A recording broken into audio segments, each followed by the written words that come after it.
दुर्लभ आर्कटिक पक्षी सबाइनो गुल गुजरातना नळ सरोवरનું ખાસ મહેમાન બન્યું છે।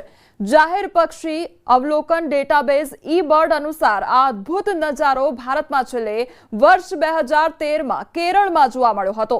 ત્યારે સબાઇનો ગુલ મુખ્યત્વે ઉત્તર અમેરિકા, ગ્રીનલેન્ડ અને સાઇબેરિયાના ઊંચા અક્ષાંશવાળા આર્કટિક વિસ્તારોમાં પ્રજનન કરે છે। આ પક્ષી નળ સરોવર આવતા પક્ષી પ્રેમીઓ અને પક્ષી વૈજ્ઞાનિકો માટે એક રોમાંચક, ગૌરવમય અને આનંદદાયક ક્ષણ બની। નળ સરોવર ખાતે જોવા મળેલા આ દુર્લભ પક્ષીની તસવીર ગાઈડ ગની સમાએ પોતાના કેમેરામાં ક્લિક કરી હતી। तो साइबरनो गुल जे पक्षी छे तेनी प्रजाति अहींया जोवा मळी छे। दुर्लभ आर्कटिक पक्षी सबाइनो गुल जोवा मळ्युं छे अने गुजरातना नळ सरोवरनुं आ खास महेमान बन्युं छे। अने जाहेर पक्षी अवलोकन डेटाबेज ઈ-બર્ડ अनुसार आ अद्भुत नजारो भारतमां छेल्ले वर्ष 2013मां केरळमां जोवा मळ्यो हतो। अने सबाइनो गुल मुख्यत्वे उत्तर अमेरिका, ग्रीनलेंड અને સાઇબેરિયાના ઊંચા અક્ષાંશવાળા આર્કટિક વિસ્તારોમાં પ્રજનન કરતા હોય છે। આ પક્ષી નળ સરોવર આવતા પક્ષી પ્રેમીઓ અને પક્ષી વૈજ્ઞાનિકો માટે એક રોમાંચક, ગૌરવમય અને આનંદદાયક ક્ષણ બને છે। નળ સરોવર ખાતે જોવા મળેલા આ દુર્લભ પક્ષીની તસવીર ગાઈડ ગની સમાએ પોતાના કેમેરામાં ક્લિક કરી હતી। 12 મહિના બોલતા હોય છે, પણ જ્યારે ચૂંટણી આવે ત્યારે મતદારોને બોલવાનો મોકો મળે છે। ત્યારે કડી વિધાનસભા પેટા ચૂંટણીના પડઘમ વાગી ગયા છે। ત્યારે અહીંના મતદારો પણ પોતાની સમસ્યાને ઉજાગર કરી રહ્યા છે। જાસલપુર રોડ વિસ્તારમાં મતદારોએ તંત્ર સામે ભારોભાર રોષ વ્યક્ત કર્યો। આ વિસ્તારમાં ગાયકવાડ સમયનું તળાવ ગંદકીથી ખદબદી રહ્યું છે, જેનાથી સ્થાનિકો પરેશાન છે। આ ઉપરાંત ચોમાસામાં તો સ્થિતિ ખૂબ જ ખરાબ થાય છે। લોકોના ઘરોમાં ગંદા પાણી ઘૂસી આવે છે। ત્યારે આ તળાવ સહિત વિસ્તારને સાફ કરવા અને સ્વચ્છ રાખવા સ્થાનિક મતદારો માંગ કરી રહ્યા છે। અમને ડર છે કે આ વિસ્તારની અંદર પાણી ભરાઈ જશે 4 થી 6 ફૂટ અને તમામ લોકોને ખૂબ હાલાકી વેઠવાનો વારો આવશે। અત્યારે આ ગંદકીવાળા પાણીથી ખૂબ બીમારીનો માહોલ છે। ચારે તરફ અફરાતફરી દોડી ગઈ છે અને લોકોમાં એટલો બધો ડરનો માહોલ છે કે કદાચ આપણે મકાન ખાલી કરીને અહીંથી ઘણા બધા લોકોને સ્થળાંતર કદાચ કરવું પડે। કડીનું જે બહુ ઐતિહાસિક તળાવ આવેલ છે એ તળાવમાં આજુબાજુના ગામો વિસ્તારનું ગટરનું પાણી નાખવામાં આવે છે અને પૂરેપૂરું તળાવ ભરાઈ ગયેલ છે અને એની અંદર એક ખરાબ એવી પેલી વેલ ઉગેલ છે। તેથી જો તળાવમાં પાણી ભરાશે તો એ પાણી બધું સોસાયટીમાં પેસી જશે તો મેન જાસલપુર જેવા મેલડી માતાનું મંદિર છે ત્યાં એનઆરઆઈ આખું ગામ છે અને ત્યાંનો રસ્તો પણ બંધ થઈ જાય છે અને આ મેન રસ્તો બંધ થઈ જાય છે। અમારી આશા અને અપેક્ષા એટલી જ છે કે આ કડીનું એક ઐતિહાસિક તળાવ જે અમારી સોસાયટીની બાજુમાં આવેલું છે, વર્ષોથી અમે સોસાયટીના રહીશો એની માંગણી કરી રહ્યા છે કે આ પાણીનો કંઈ પણ નિકાલ કરો, પરંતુ અહીંના અધિકારીઓ દ્વારા અથવા મ્યુનિસિપલ કોર્પોરેટર દ્વારા આ અમારી માંગણીને સ્વીકાર કરવામાં આવતો નથી। અને હવે જો વરસાદનું પાણી 2-5 ઇંચ વરસાદ જો પડે તો અહીંની આજુબાજુની દરેક સોસાયટીમાં પાણી ફરી વળે તેમ છે। ઇવન ભૂતકાળમાં પણ આ સોસાયટીમાં 3-3 ફૂટ પાણી ભરાયેલ છે। બાદમાં મલ્ટી એજન્સીઓ દ્વારા HADR કવાયત યોજવામાં આવી અને સાબરમતી નહેર પર યોજાઈ કવાયત તો કુદરતી આફત સમયે પહોંચી વળવા એજન્સીઓ દ્વારા ખાસ કવાયત યોજાઈ છે। NDRF, SDRF, પોલીસ, NCC અને સિવિલ ડિફેન્સની સંયુક્ત કવાયત હાથ ધરવામાં આવી। પૂર જેવી પરિસ્થિતિમાં એકબીજાને કઈ રીતે સહયોગ આપવો તેને લઈને માર્ગદર્શન અપાયું। તો આપત્તિ સમયે કામકાજ સરળ, ઝડપી બને તેવા પ્રયત્નો કરવામાં આવશે। દરેક એજન્સીઓ અન્ય એજન્સીઓના કાર્યપદ્ધતિ અને સાધનોથી માહિતગાર કરાશે। NDRF દ્વારા બચાવ કામગીરી અને ઊંડા પાણીથી બચાવ કામગીરી યોજાઈ।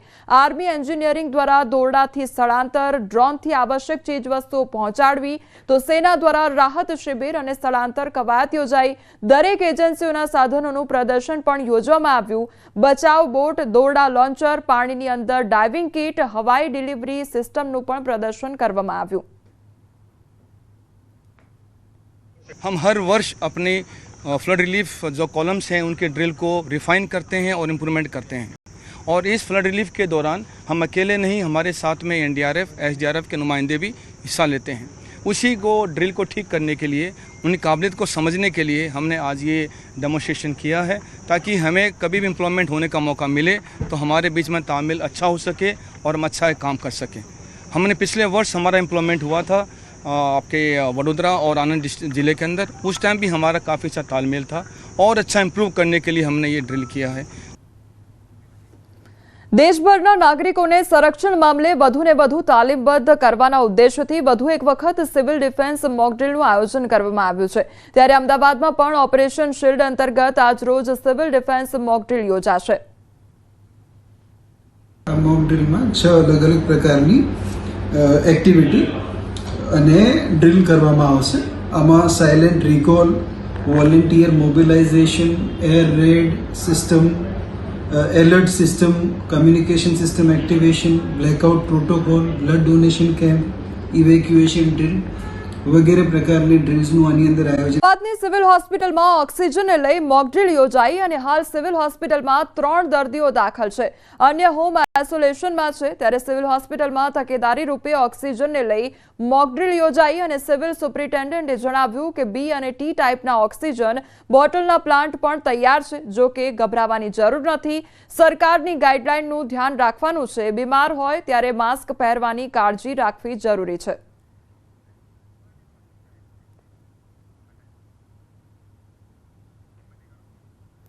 તો સિવિલમાં મોકડ્રીલ યોજાઈ હતી અને ઓક્સિજનને લઈને આ મોકડ્રીલ યોજાઈ હતી। તો સુપ્રિન્ટેન્ડન્ટ દ્વારા પણ લોકોને સલાહ આપવામાં આવી છે કે સરકારની જે પણ ગાઈડલાઈન્સ છે તેનું યોગ્ય રીતે પાલન કરવું જોઈએ અને ગભરાવાની કોઈ જરૂર નથી। જે પણ સૂચનો જારી કરવામાં આવ્યા છે તેનું યોગ્યપણે પાલન કરવું જરૂરી છે। મોકડ્રીલ એક પાર્ટ છે જે આપણને પ્રિપેર્ડ કરાવે છે કે કોઈ પણ આવી સિચ્યુએશન ક્રિએટ થાય તો આપણે કેવી રીતે એની સામે લડવાનું છે। ફરીથી એકવાર કહીશ કે મહેરબાની કરીને કોઈ પણ વ્યક્તિ આપના થકી કહીશ કે ગભરાશો નહીં, સતર્કતા રાખજો, સાવચેતી ચોક્કસથી રાખજો। કેસીસ વધે છે, મેજોરિટી હોમ આઇસોલેશનમાં છે। સુરતમાં મોડલની કાર સળગાવવા મુદ્દે વિવાદ વકર્યો છે। મોડલની કાર સળગાવવા મુદ્દે હવે નવો વળાંક સામે આવ્યો છે। મોડલે વેસુ પોલીસ મથકમાં ફરિયાદ નોંધાવી છે। તો મોડલે સુરતના મિતેશ જૈન સામે ગંભીર આક્ષેપ કર્યા છે। નોંધનીય છે કે 2 દિવસ પહેલા સુરતમાં મોડલની મર્સિડીઝ કારને કોઈ અજાણ્યા શખ્સે સળગાવી દીધી હતી। તો માથું શરમથી ઝૂકી જાય તેવી ઘટના અમરેલી જિલ્લામાં બની છે। અમરેલી જિલ્લા પોલીસના 2 પોલીસ કર્મીઓ પર દુષ્કર્મની ફરિયાદ નોંધાતા પોલીસ બેડામાં ખળભળાટ મચી ગયો છે। એક કિસ્સો બાબરા પોલીસ સ્ટેશનના એલઆરડી જવાન રવિરાજસિંહ ચૌહાણ, જેમના પર આરોપ છે કે તેમણે 14 વર્ષની સગીરાનું અપહરણ કરી તેની સાથે બળજબરીપૂર્વક દુષ્કર્મ આચર્યું છે। જ્યારે બીજો ગુનો અમરેલી હેડક્વાર્ટરમાં ફરજ બજાવતા પોલીસ કોન્સ્ટેબલ મહેશ સોલંકી દ્વારા કરાયો છે। યુવતીને લગ્નની લાલચ આપી દુષ્કર્મ ગુજાર્યાની ગંભીર ફરિયાદ નોંધાઈ છે। ફરિયાદ નોંધાયા બાદ પોલીસ કર્મીઓને સસ્પેન્ડ કરી દેવામાં આવ્યા છે। બંને આરોપી હાલ ફરાર છે। મરજી વિરુદ્ધ એક વખત શરીર સંબંધ બાંધી બળાત્કારનો ગુનો કરેલો છે। એની સિવાય જે બીજો કેસ છે એનામાં અમરેલી સિટીમાં FIR નંબર 513/2025 જે BNS અંડર રજીસ્ટર કરવામાં આવેલી છે। અને તેનામાં જે ગુનાની ટૂંક વિગત એવી રીતના છે કે જે ફરિયાદીના જણાવ્યા અનુસાર જે આરોપી છે એ પોલીસમાં હોય છે અને જે ફરિયાદી છે એની જોડે 1 વર્ષથી ઇન્સ્ટાગ્રામમાં વાતચીત કરતા હતા અને એને લગ્ન કરવાની પ્રોમિસ આપેલી હતી, પરંતુ એ લગ્ન કરવાની લાલચ આપી એની જોડે અવારનવાર શરીર સંબંધ બાંધેલું હતું અને એક વખત એને લાફો મારી અને જે ગુનો કર્યો છે એ ગુનો રજીસ્ટર કરવામાં આવેલું છે। હાલમાં આ જે બંને પોલીસ કર્મીઓ છે એમને સસ્પેન્ડ કરવામાં આવેલા છે। અમરેલી એસપી પર ભાજપ દ્વારા કરવામાં આવેલા આક્ષેપ બાદ કોંગ્રેસે પ્રતિક્રિયા આપી છે। શક્તિસિંહ ગોહિલે પ્રહાર કરતા કહ્યું કે ભાજપના આંતરિક જૂથવાદમાં જનતા પીસાઈ રહી છે। સમગ્ર ગુજરાતમાં કાયદો અને વ્યવસ્થાની પરિસ્થિતિ અત્યંત કથળી છે અને આનું કારણ કંઈ હોય તો હપ્તાખોરી અને ભાજપના નેતાઓ અને પોલીસની કંઈક ને કંઈક સાંઠગાંઠ અને ભાજપમાં પણ 2 જૂથો છે એટલે એક જૂથ કંઈ કરે ને બીજું જૂથ બીજું કરે, જેના કારણે નિર્દોષ નાગરિકો દુઃખી થાય છે। અમરેલીમાં ભાજપના નેતાઓ અને પોલીસ સામને સામને આવી ગયા છે। રેતી ખનન અને દારૂ મુદ્દે રાજનીતિ તેજ થઈ ગઈ છે। ભાજપના નેતા વિપુલ દુધાતે લગાવ્યા છે ગંભીર આરોપ। એસપી સંજય ખરાત સામે આક્ષેપ કરવામાં આવ્યા છે। રજૂઆત કરવા જતા એસપીએ ઉડાવ જવાબ આપ્યા। અમારા નેતાઓ સાચા છે તેવું દિલીપ સંઘાણી દ્વારા કહેવામાં આવ્યું। પોલીસની જેમ દારૂ અને રેતીના હપ્તા નથી લેતા, તો રેતી અને દારૂના ધંધામાં પોલીસની એજન્સી છે તેવું પણ કહેવામાં આવ્યું છે।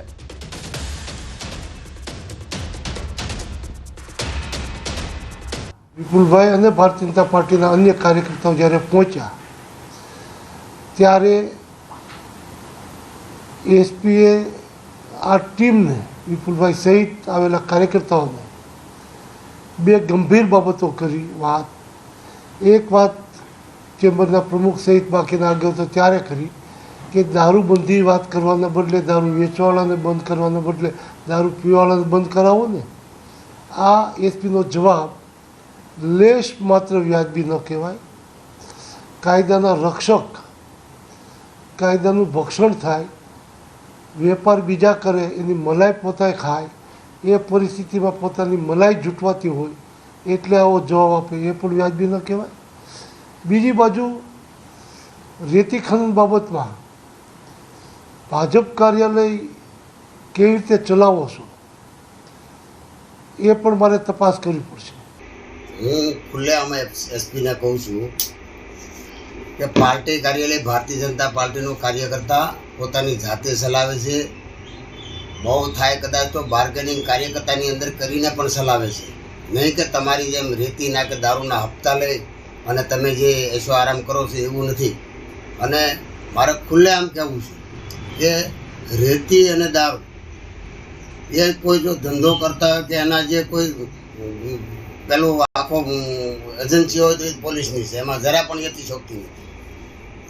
કારણ અને એસપી એવું કીધું કે દારૂ પીવાવાળાને, વિપુલભાઈને એવું કીધું કે દારૂ પીવાવાળાને તમે કહો એ બંધ થઈ જાય.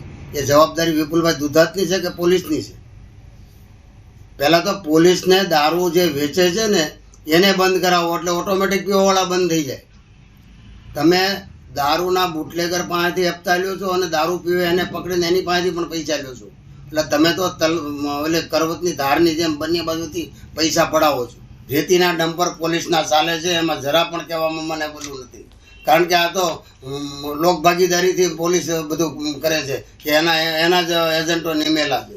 પૂર્વોત્તર રાજ્યમાં વરસાદ લોકો માટે મુશ્કેલીનું કારણ બની રહ્યો છે. બંગાળની ખાડીમાં બનેલી સિસ્ટમને કારણે 3 પૂર્વોત્તર રાજ્યો સિક્કિમ, ત્રિપુરા, નાગાલેન્ડ અને આસામમાં ભારે વરસાદી માહોલ જામ્યો છે. વરસાદની સ્થિતિ એવી છે કે લોકો માટે ઘરોમાંથી બહાર નીકળવું મુશ્કેલ બની ગયું છે. આસામમાં ભારે વરસાદને કારણે ગુવાહાટીમાં પૂર આવ્યું છે, તો શાળાઓ અને કોલેજો બંધ કરવી પડી છે અને ઓફિસો પણ બંધ કરી દેવામાં આવી છે. હવામાન વિભાગના જણાવ્યા અનુસાર આગામી થોડા દિવસો સુધી પૂર્વોત્તરમાં વરસાદની શક્યતા છે. આવી સ્થિતિમાં લોકોને સતર્ક રહેવાની સલાહ આપવામાં આવી છે. તો 24 કલાકથી સતત વરસાદને કારણે શુક્રવારે મિઝોરમમાં દિવાલ ધરાશાયી થવાથી એક વ્યક્તિનું મોત નીપજ્યું હતું અને બીજો એક ઘાયલ થયો હતો.